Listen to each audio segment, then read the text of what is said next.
Good evening and thanks for making KREM 2 your news source at 5 tonight. I'm Cody Proctor. Mark and Whitney are off this evening. We begin this hour with new developments in the case of a woman found dead near East Buckeye Avenue earlier this month.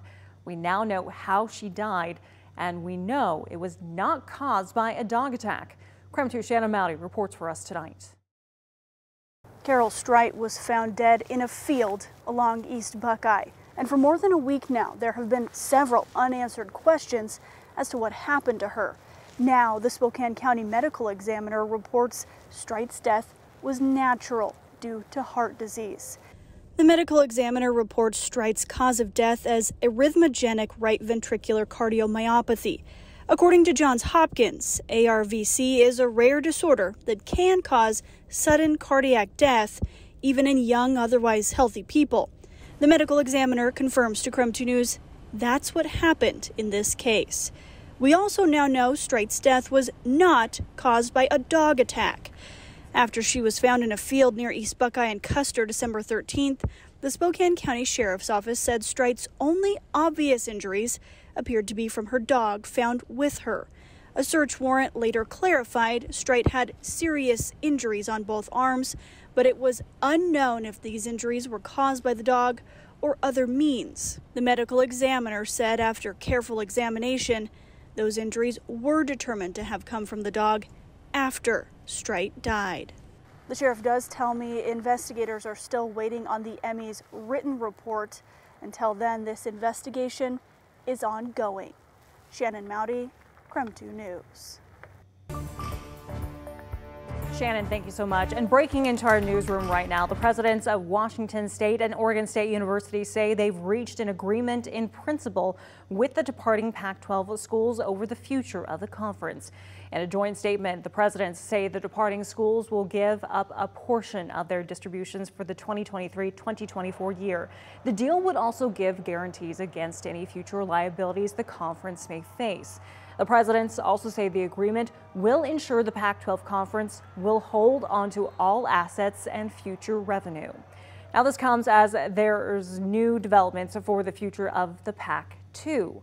Washington State and Oregon State universities found a home in the West Coast Conference today.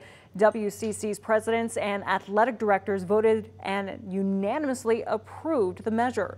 Both universities will join the conference as affiliate members and play league games against WCC schools for the next 2 seasons, with the exception of football and baseball.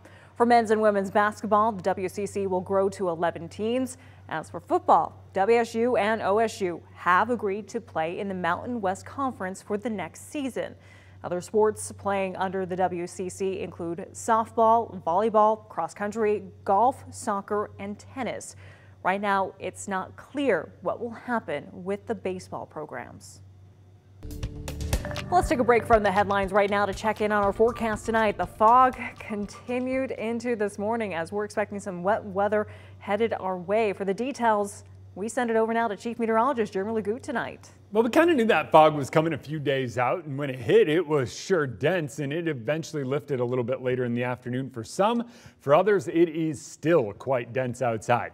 37 degrees, and some of us are stuck in that pea soup. If you're out in Airway Heights or up in Deer Park, visibility down to about 1/4 of a mile, and it's a similar story in places like Sandpoint, Newport, down into Coeur d'Alene. If you're driving 95 right now, not fun. Or let's say you're heading up 395, leaving Spokane. You're in that pea soup for quite some time. Patchy fog across the Palouse and out near Ritzville. It's just that weather pattern. We don't get a shift in the weather pattern until we get our next system kind of working its way in. That thing doesn't have much moisture and it doesn't have much energy, but we have a lot of moisture in the low levels of the atmosphere, so it'll tap into that. We have a lot of mixing that comes with this type of energy, so we'll get rid of some fog, but we also wind up adding a little bit of rain and snow. Rain returns to the west side, snow to the Cascade Crest. Then rain moves out into central Washington. It's rain from Moses Lake to Ritzville. North of Highway 2, you're talking snow. Rain in Spokane turns over to snow a little later in the day. Then it's snow in the northern Rockies as we move into the afternoon. All said and done, not much. We'll talk snow totals coming up in the full forecast, but for now, just know tomorrow's warm. Rain turns to snow, then sun returns over the weekend. Jeremy, thanks so much. Well, taking a look at some other top stories tonight. The state of Idaho is requesting the murder trial of Brian Kohberger to be scheduled for next summer, lasting 6 weeks. Kohberger's accused of murdering 4 University of Idaho students last November. In documents filed today, the state says it wants to avoid dates with the local school and universities are in class. Moscow High School is located near the Latah County Courthouse, raising concerns for the safety of students and parking issues. Now, today, the prosecution in the case against the man accused of murdering 4 University of Idaho students had access to the home on King Road where the murders took place. The house is set to be demolished 1 week from today. According to the University of Idaho, the prosecution did not indicate specific actions being taken at today's visit. The university announced the home will be leveled on December 28th. Neither the prosecution or defense have asked for the house to be retained. Now, the decision to tear down the property was made to decrease further impact on other students living in the neighborhood. Police arrested a suspect connected to last year's deadly New Year's Eve shooting. Elijah Harvey appeared in court today. He's charged with first-degree murder for the shooting of 42-year-old Carlos Thomas in the East Central neighborhood on New Year's Eve of 2022. According to court documents, a witness says they saw Thomas slumped over in his car and Harvey standing outside holding a gun. The court documents also state he had ties to gang activity. In other health-related news tonight, 'tis the season for all the respiratory viruses that can ruin your holiday. New data from the CDC shows a troubling jump in the number of patients with COVID, flu, and RSV needing to be hospitalized. Data shows over the past several weeks, hospitalizations rose 200% for the flu, 51% for COVID, and 60% for RSV.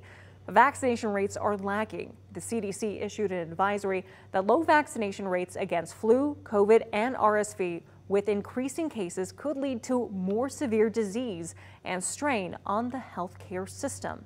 Another thing we can all do to help prevent the spread of these viruses, pay attention to symptoms and stay home if you're feeling sick. Doctors say testing is also critical and it needs to be done early after symptoms. We have to deal with these respiratory infections every year. We shouldn't ignore them, but we have a lot of tools to be better prepared to deal with them, whether they be vaccines ahead of time, the extended testing that we can do right now for viruses, and the availability of antivirals. He says using these tools can minimize the impact of these infections and keep more people safe. Today, we learned the Spokane Regional Opioid Task Force will end as 2023 comes to a close. According to a Facebook, the decision was made to end the task force due to lack of grant funding. The program ends next Friday.